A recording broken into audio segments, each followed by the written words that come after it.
বন্ধুরা, আপনারা সব কেমন আছেন? আমি একটা ব্যাপার নিয়ে আপনাদের সঙ্গে একটু পরিষ্কার হতে চাই। সেটা হলো, আমি ধরুন মাঝে মাঝে একটু ঠাকুর দেবতা নিয়ে গান বানাই। কখনো মহাদেবকে নিয়ে গান বাজাচ্ছি, কখনো মা কালীকে নিয়ে গান বানাচ্ছি। তো ধর্মটা আমার কাছে কি, এই ব্যাপারটা একটু পরিষ্কার করে বলে নেওয়াটা ভালো।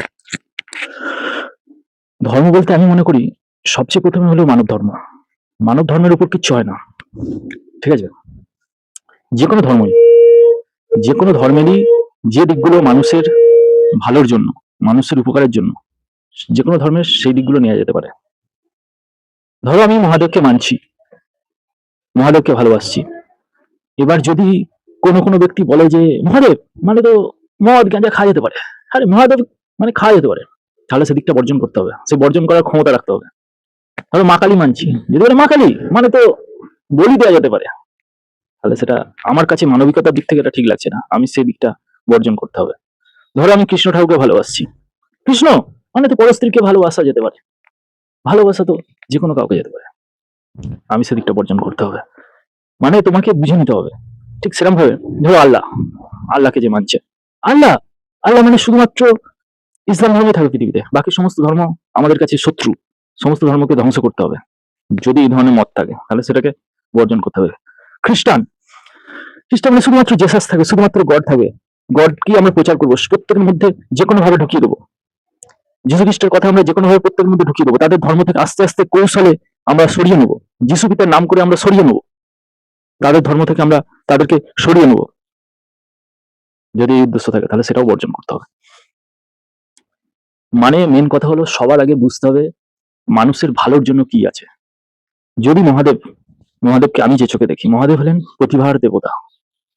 আমার মধ্যে যেটুকু ট্যালেন্ট আছে সেটা কিন্তু সম্পূর্ণ উনি দিয়েছেন, সম্পূর্ণ উনি দিয়েছেন।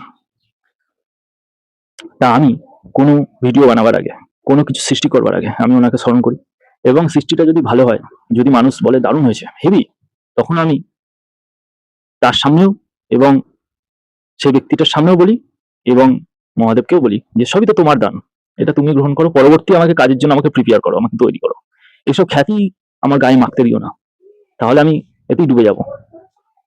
আমার আর পরের কাজের জন্য আমি নিজেকে রেডি করতে পারবো না। অর্থাৎ আমার কাছে ঈশ্বর বা দেবতা হলো সেই অহংকার থেকে নিজেকে মুক্ত রাখার একটা উপায়, যেখানে খ্যাতি আসলে আমি তার কাছে সমর্পণ করে দিই, আনন্দ আসলে আমি তাকে উৎসর্গ করে দিই, এবং দুঃখ আসলেও আমি তার উপর ভরসা রেখেই নিজেকে সংযত রাখি, নিজেকে ঠিক রাখি। বোঝা গেল? মানে ভগবান ঈশ্বর আল্লাহকে তুমি এইভাবে গ্রহণ করো।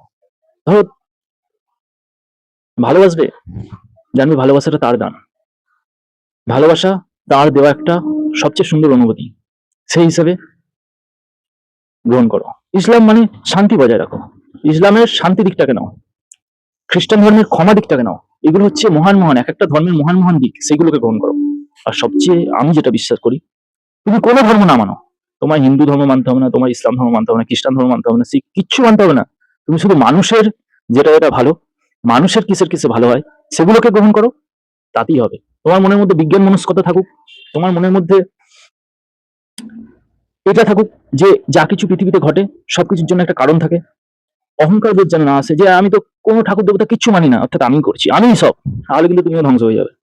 মানে ব্যাপারটা এরকম, ঠিক আছে? তো তোমাকে তাই জন্য ঠাকুর দেবতা মানা হচ্ছে সেই জিনিস যেখানেতে তুমি অহংকার বোধটা কম রেখে নিজেকে সমর্পণ করে দিতে পারবে, তোমার নার্ভ স্নায়ুকে তুমি একদম সমর্পিত করে দিতে পারবে। সেই উদ্দেশ্যে যদি তুমি ঈশ্বরকে মানো, যদি তুমি কোনো একজন অস্থির ব্যক্তিকে তুমি যুক্তি তর্ক দিয়েও তুমি পারছো না, বুঝিয়েও তুমি পারছো না, তুমি তখন শুধু একটা বললে হায় মাথার উপরে তিনি আছেন, তিনি সব সামলে নেবে, তার উপর বিশ্বাস রাখ, মানে তোমাকে তো তিনি বিশ্বাস করছে না, তোমাকে সে মানছে না, তুমি তখন তার নাম করে তাকে সেই মুহূর্তে তার অস্থিরতা থেকে তাকে থামিয়ে দিতে পারলে, তাহলে সেইখানে ঠাকুর দেবতা আল্লাহ ঈশ্বর গডের একটা ভূমিকা রয়েছে। যখন তুমি পারছো না তখন কিন্তু তার নাম দিয়ে তাকে অপেক্ষা করাতে পারে। মানে ঈশ্বর হলো অপেক্ষা করানোর একটা জিনিস, ধৈর্য শক্তি বাড়াবার একটা জিনিস এইটা। আর সবচেয়ে আমি নিজে ব্যক্তিগতভাবে বিশ্বাস করি ঈশ্বর ভগবান গড আল্লাহ এগুলো কিন্তু কোনো মানুষ সৃষ্টি করেছে, মানুষ কিন্তু এগুলোকে তৈরি করেছেন, মানুষ জ্ঞানীগুণী মানুষ, চিন্তাশীল ব্যক্তি এগুলোকে বানিয়েছেন অস্থির জাতিকে স্থিরতা আনতে, শৃঙ্খলিত করতে, ঠিক আছে? তাই এগুলোর একটা গুরুত্ব সেই সময় একরকম, আজকের দিনে এগুলো। আর সংস্কার তোমাকে বুঝতে হবে, প্রতিটা ধর্মের এক একটা সংস্কার থাকে, কুসংস্কার সুসংস্কার থাকে, সেগুলোকে তোমাকে বুঝে নিতে হবে। একটা সময় ছিল যখন মেয়েদের বাইরে বেরোনো খুবই, তখন আলো ছিল না, সে সময় বলা হতো কি, বাবু বাইরে বেরিও না, খোলা চুলে বাইরে বেরিও না, তোমার বিপদ ঘটবে। সে সময় তো আলো নেই, সে সময় যে কোনো মুহূর্তে বিপদ হতে পারে, সাপ খোপের বিপদ হতে পারে, মানুষের লোভের শিকার হতে পারে সে, তাই তাকে এবার কি দেখা যাচ্ছে, এ তো এমনিতে শুনবে না, তখন তাকে ঠাকুরের ভয় দেখিয়ে, নাহলে ভূতের ভয় দেখিয়ে তাকে শান্ত করে দেওয়া হলো, তাকে আটকে দেওয়া হলো। তাই সেই সময় এই সংস্কারটা দরকার ছিল, কিন্তু এখনকার দিনে তো এটা দরকার নেই। এগুলো বুঝতে হবে। ঠিক সেরকম ভাবে বর্তমানে পৃথিবীতে দাঁড়িয়ে হিংসা হানাহানি এইসবগুলো না করে সুষ্ঠু সুষ্ঠু চিন্তার দিকে মন দিতে হবে। কি করে সমাজকে বাঁচানো যায়, পরিবেশ কি করে বাঁচানো যায় সেদিকে মন দিতে হবে। গাছ মুতার দিকে মন দাও, গাছ মুটো, ঠিক আছে? প্রত্যেকের কর্মসংস্থানের ব্যবস্থা করো, ভালো শিক্ষা, বিজ্ঞান নির্ভর শিক্ষার দিকে মন দাও, স্বাস্থ্য পরিষেবা, বৈজ্ঞানিক স্বাস্থ্য পরিষেবা সরকারি যেন ফ্রি পায়, সেই দিকে মন দাও। সরকার রাজনীতিতে আসো, রাজনীতিতে এসে একটা সরকারি স্বাস্থ্য ব্যবস্থা, সরকারি শিক্ষা ব্যবস্থা, সরকারি চাকরি সংখ্যা বাড়ানো, সরকারি আইনি পরিষেবা, ভালোবাসার মধ্যে, সম্পর্কের মধ্যে একটা সৌন্দর্য আনা, প্রতিটা মানুষের সঙ্গে মেলামেশা করো, কিন্তু সম্পর্কের জ্ঞান রেখে মেলামেশা করতে হবে। আচ্ছা, আর হচ্ছে বর্তমান দিনে ফোন ব্যবহার করা শিখতে হবে। ফোনের মধ্যে ভালো দিকগুলোকে গ্রহণ করতে হবে, ফোনের মধ্যে অনেক খারাপ আছে, অনেক ভালো আছে, এই দিকেও ধ্যান রাখতে হবে। ফোন ব্যবহার করা খুব সচেতন ভাবে শিখতে হবে, ঠিক আছে? কম্পিউটার, ফোন, ডিজিটালি যে যুগ আসছে সেটার দিকে ব্যবহার শিখতে হবে। সম্পর্কের দিকে গুরুত্ব দিতে, টাকা পয়সা ব্যবহার শিখতে হবে, অর্থকে ব্যবহার করতে, অর্থের থেকে সম্পর্ককে গুরুত্ব দিতে হবে, ঠিক আছে? তো ধর্মর সঙ্গে এগুলোকে গুরুত্ব দিয়ে তোমাকে এগুতে হবে, আর ধর্মকে ওইভাবে ব্যবহার করতে হবে।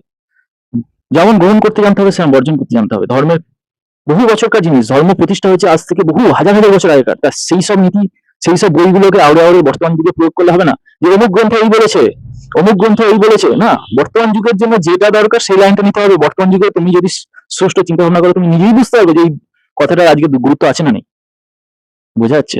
তাই ধর্মকে ওইভাবে গ্রহণ করতে হবে। প্রত্যেকে ভালো থাকুন, আর ধার্মিক হন না হন, ঠাকুর দেবতা ঈশ্বর আল্লাহ গড মানুন না মানুন, মানুষকে মানুন, মানুষকে ভালোবাসুন। ভালোবাসা হচ্ছে সবচেয়ে প্রথম ধর্ম আর সবচেয়ে শেষ ধর্ম।